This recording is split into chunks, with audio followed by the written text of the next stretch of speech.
Bismillahirrahmanirrahim. Assalamualaikum warahmatullahi wabarakatuh. Baik, untuk kali ini kita akan membahas kasus 4 bersama dengan teman kita Bapak Rudi Sulistiawan SSN selaku guru produktif dengan jabatan Ketua Program Keahlian Multimedia SMK N3 Surakarta. Bisa berbincang sebentar Bapak Rudi? Bisa, Pak. Untuk di sini Pak Rudi, ada kasus Pak. Di kasus 4 itu bisa saya bacakan dulu nih Pak Rudi. Pak Budiman merupakan guru matematika di SMP Karunia. Pak Budiman dikenal sebagai guru yang rajin, ramah, penyabar, dan disukai banyak murid. Suatu hari, saat Pak Budiman sedang mengajar di jam pelajaran pertama di kelas 8A, tiba-tiba datang orang tua salah satu murid kelas 8A yang bernama Abdul di depan pintu kelas 8. Bapak Anwar, ayah Abdul, mengacungkan parang sambil berteriak dan memanggil-manggil Abdul agar segera pulang untuk ikut panen ikan di tambak. Sontak Pak Budiman merasa kaget dan takut, demikian juga dengan murid-murid yang lainnya. Abdul hanya bisa menangis ketakutan dan bersembunyi di pojok kelas sambil berteriak tidak mau pulang. Dalam situasi dan kondisi seperti itu, apakah yang dilakukan Anda, Pak Rudi, diposisikan sebagai Pak Budiman? Silakan Pak Rudi untuk memberikan tanggapan atau pendapat. Baik Pak Heri, ya situasinya kalau saya lihat ya cukup rumit ya.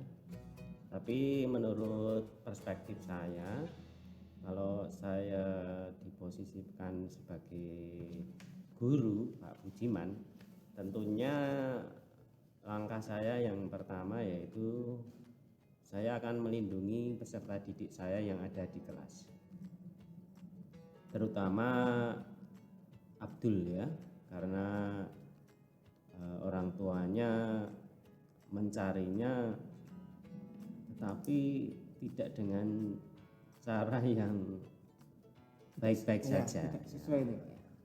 Saya akan melindungi peserta didik saya, terutama si Abdul dan juga teman-temannya yang lain, karena kalau sudah sampai mengacungkan parang, tentunya anak-anak juga merasa takut dan itu bisa mengganggu psikologis anak-anak ya. Saya akan melindungi peserta didik saya dengan cara saya akan mengajak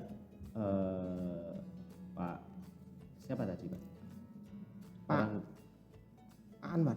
Pak Anwar ya, orang tuanya Abdul ya. Saya akan mengajak orang tuanya si Abdul untuk paling tidak menjauh lah dari kelas itu. Saya akan coba berbicara dengan baik, meredakan emosinya, dan mencari solusi bagaimana cara yang bisa lebih baik dan tidak mengganggu pembelajaran di kelas dan mengganggu psikologis anak ya.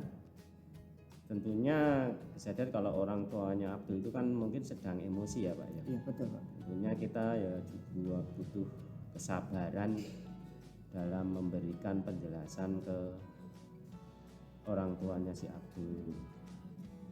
Mungkin saya akan mencoba meminta bantuan dan selain saya sendiri, saya akan memberi bantuan ke guru bimbingan konseling dengan cara ya nanti kita membawa orang tuanya si Abdul ke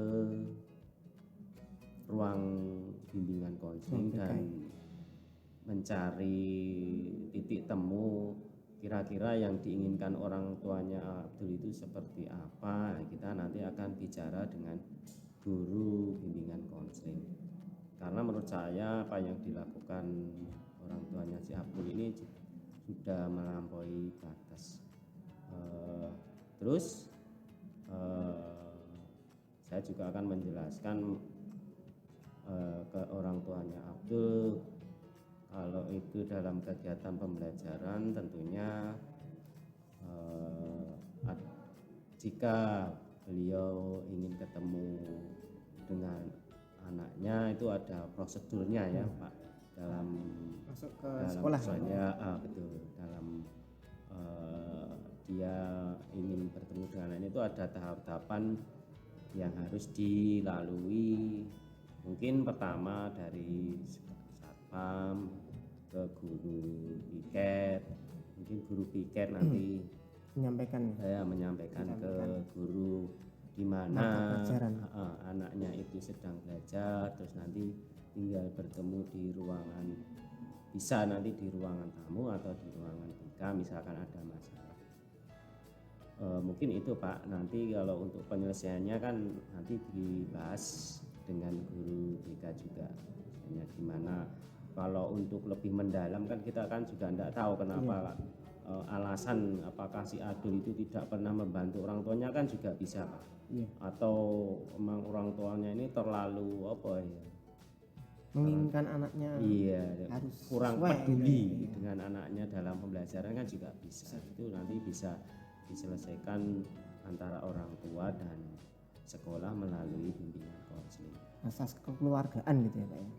Ya tentunya Pak, kalau di sekolah seperti itu lebih baiknya win-win solution. Win-win solution, mencari solusi yang terbaik. Ya, di samping itu kan saya juga akan memberi masukan Pak ke mungkin pihak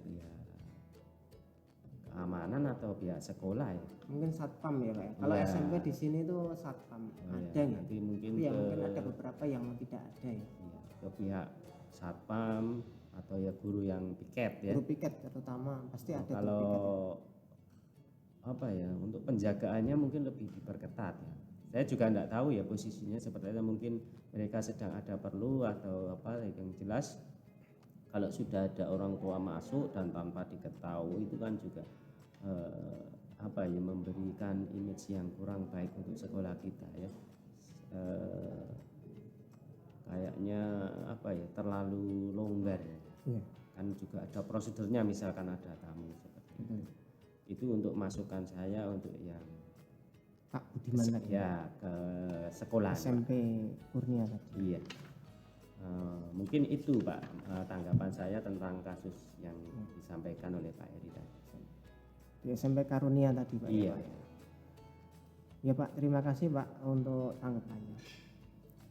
Mungkin juga saya sependapat dengan Bapak Rudi untuk yang tadi Bapak tentang rasa peduli, mencerminkan rasa kepedulian seorang guru dengan ke muridnya, dengan melindungi anak didiknya dulu. Yang pertama itu tadi saya melihat kondisi anak sudah ada rasa kebingungan dan kecemasan ya Pak Rudi ya. Bahkan kan sudah sampai nangis kan. Iya, sampai takut cemas banget itu ya. Sudah yang membawa parang itu yang paling di mata anak itu parang itu kayak sudah menyakitkan. Itu seolah-olah kayak ibaratnya kayak akan di kata-katanya itu kayak yang menyakitkan. Disakiti. Disakiti. Itu bisa mengganggu psikologis. Iya, psikologi. Sampai anaknya juga nanti teman-temannya juga mungkin dengan adanya kejadian itu mungkin juga anaknya akan ke sekolah pun takut atau bahkan Abdul pun nanti bisa kehilangan teman-teman belajarnya karena orang tuanya si Abdul kok kayak gitu ya. Jadi kan itu nanti menimbulkan rasa malu juga bisa. Rasa malu juga bisa. Nah, betul Pak. Nah, kalau saya tadi lihat juga dari pihak anak sendiri merasa takut. Nah, itu tadi mencerminkan Bapak sudah mengambil keputusan tentang prinsip rasa peduli. Di mana rasa peduli itu kita harus peduli dengan sesama.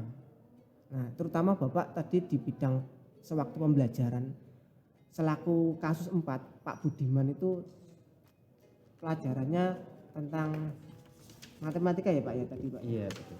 Yang matematika di SMP Karunia.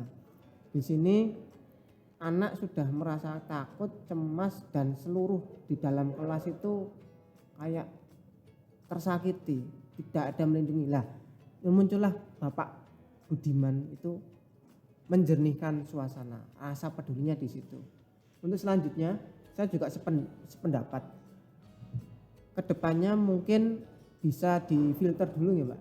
Iya. Difilter dulu, jadinya tamu daerah yang masuk ke sekolahan itu harus melewati tahap, mungkin kalau ada satpamnya atau penjaganya minim, terutama kalau ada guru piketnya pasti akan berhenti di situ dulu.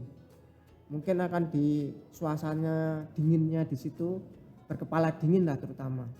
Nah, mungkin bisa digambarkan kurang lebihnya begitu ya Pak ya. Betul. Setelah itu masuk ke ruang BK, ada titik temunya di situ. Apa ada kesalahan si anaknya sendiri itu, kemudian sama Pak Anwar, Abdul dan Pak Anwar, apa ada kesalahan, apa ada emang anaknya bermasalah, tidak mau membantu orang tua, diminta untuk pulang membantu orang tuanya, mungkin itu ya Pak ya. Nah, rasa peduli itu penting juga buat terutama kita di kalangan sekolah. Rasa kepedulian kita dengan murid, dengan rekan sejawat itu penting sekali. Untuk kasus 4 kurang lebihnya sudah selesai. Terima kasih Bapak Rudi Iya, telah sama-sama Pak Eri. meluangkan waktunya tentang membahas kasus 4. Untuk kali ini saya tutup, sekian, terima kasih. Assalamualaikum warahmatullahi wabarakatuh.